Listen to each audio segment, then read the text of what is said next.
Bem, pessoal, vamos hoje falar um pouco sobre essa questão da mente, tentar entrar um pouco nisso. Não é tão simples, nada é tão simples assim. Acho que até já tem algum vídeo sobre isso, mas o que nós vamos notar é porque tem muita gente falando sobre isso, essa questão da mente, a necessidade de apaziguar, né?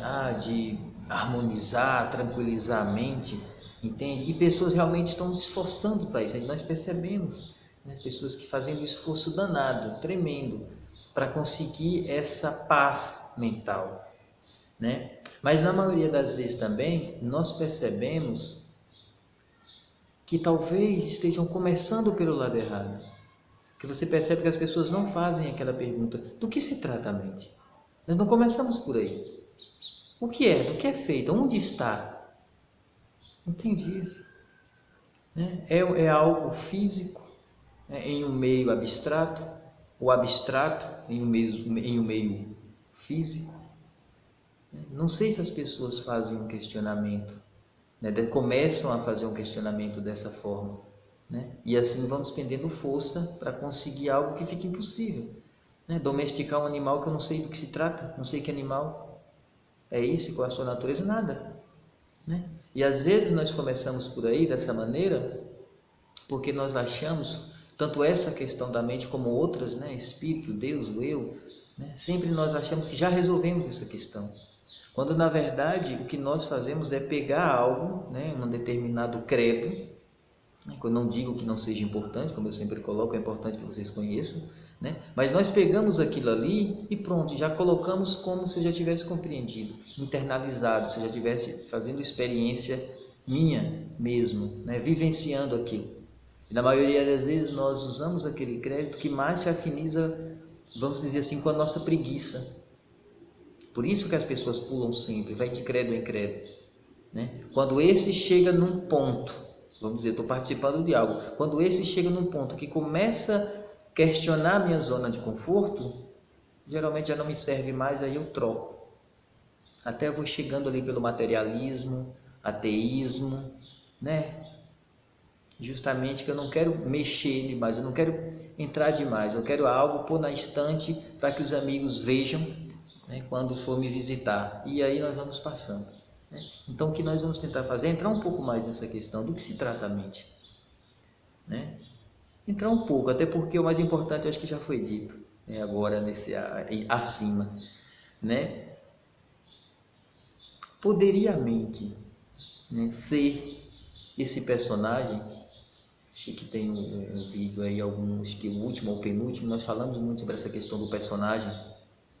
Poderia a mente ser esse personagem, né? Esse personagem, o eu, né? Rogério, João, Maria, né? E que tem o seu veículo de experiência, né? Que é o corpo, né? Que tem o endereço, o RG, né?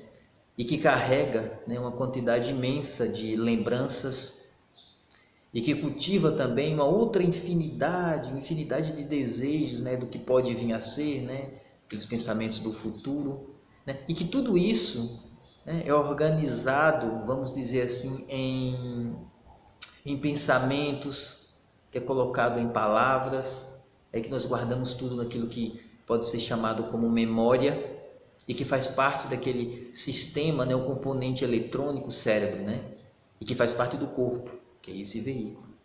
Então poderia a mente, vamos dizer assim, fazer parte, estar ligada de alguma maneira a todo esse movimento, a todos esses fatos de que nós fazemos parte, que faz parte de nós, é o que nós chamamos de eu.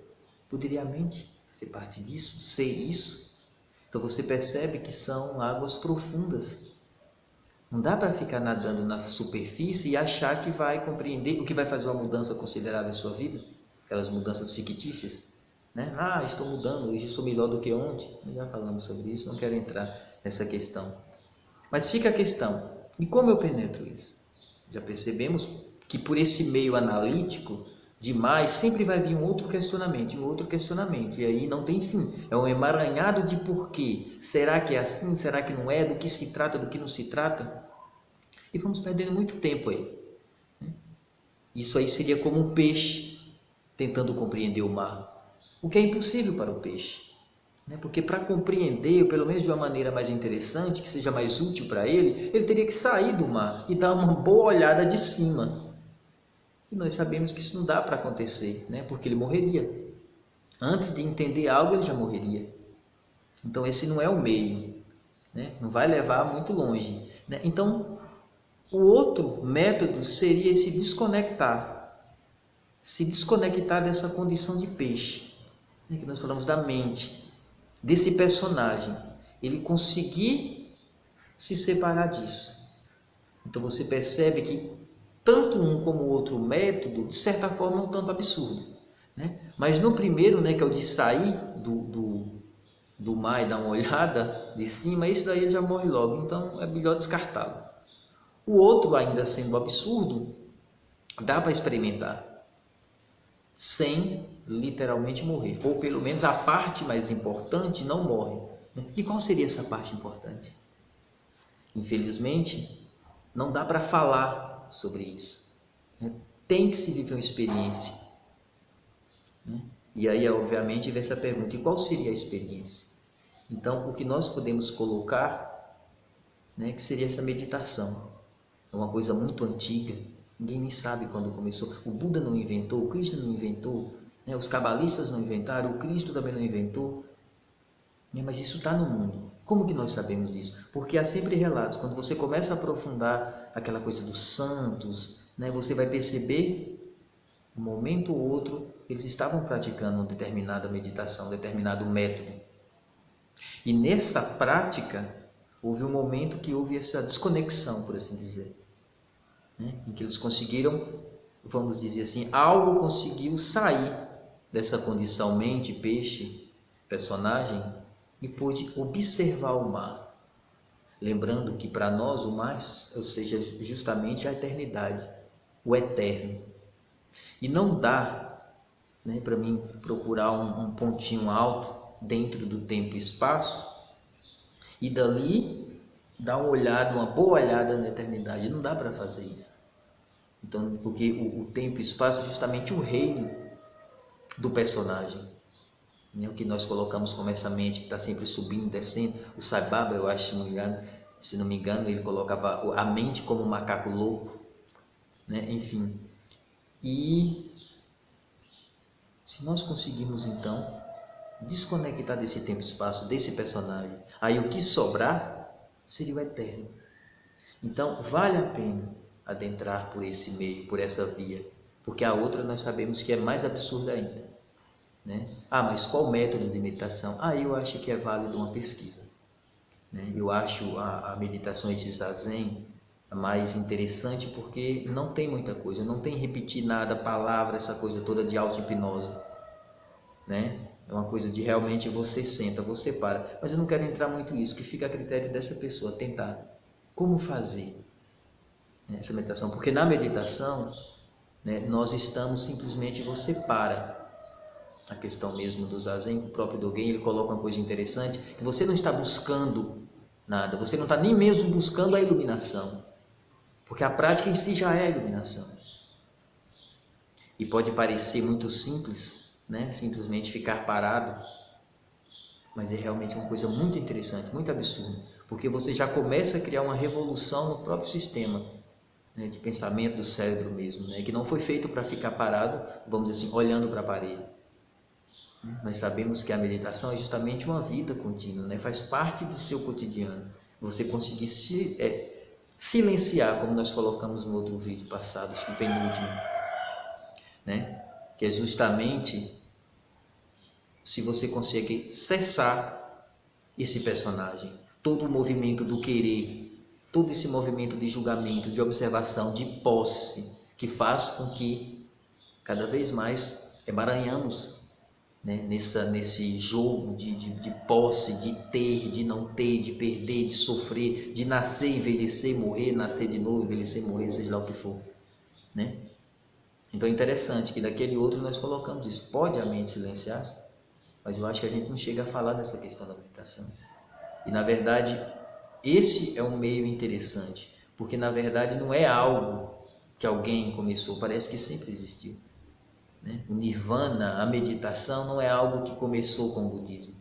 O Buda já estava praticando porque já existia, então ele foi fazer aquela prática para tentar chegar a alguma coisa, né? Ele usou esse método porque o outro seria morrer, lembrando da questão do peixe, né? E é importante que nós procuremos, vamos dizer assim, fazer uma experiência com essa questão do sagrado, dar uma boa olhada no mar, né? Porque senão nós ficaremos na condição do peixe, que pode ser muito intelectual, muito inteligente, politicamente correto, mas será sempre peixe, vulnerável a tudo que um peixe pode ser vulnerável, né? Desde ao tubarão, ao maremoto ou qualquer coisa dessa, que é justamente na condição que nós estamos. Por mais que tenhamos muito conhecimento, que seja espiritual, conhecer as escrituras, né? Sou um bom filósofo, um bom cientista, mas estamos sempre vulneráveis, né? A topada, ao pisão no pé, a uma palavra rude, né, que é dirigida a nós, nós sempre nos deixamos levar e nos tornamos rudes também, né? Nós estamos vulneráveis a uma situação complicada, que aí nós nos tornamos complicados também. Então eu acho que vale a pena, vamos dizer assim, parar tudo, ao menos pequenos momentos, você para tudo e tentar entender, fazer essa separação, desconectar, né? Sair do piloto automático, que eu acho que nós estamos muito nesse piloto automático. Até o nosso sofrimento é sazonal, assim, né? Nós temos a época de sofrer.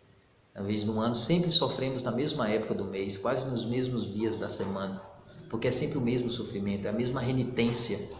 Só achamos que estamos indo para frente, mas estamos correndo atrás do rabo o tempo todo e achando que vamos silenciar nossa mente, sem perguntar do que se trata.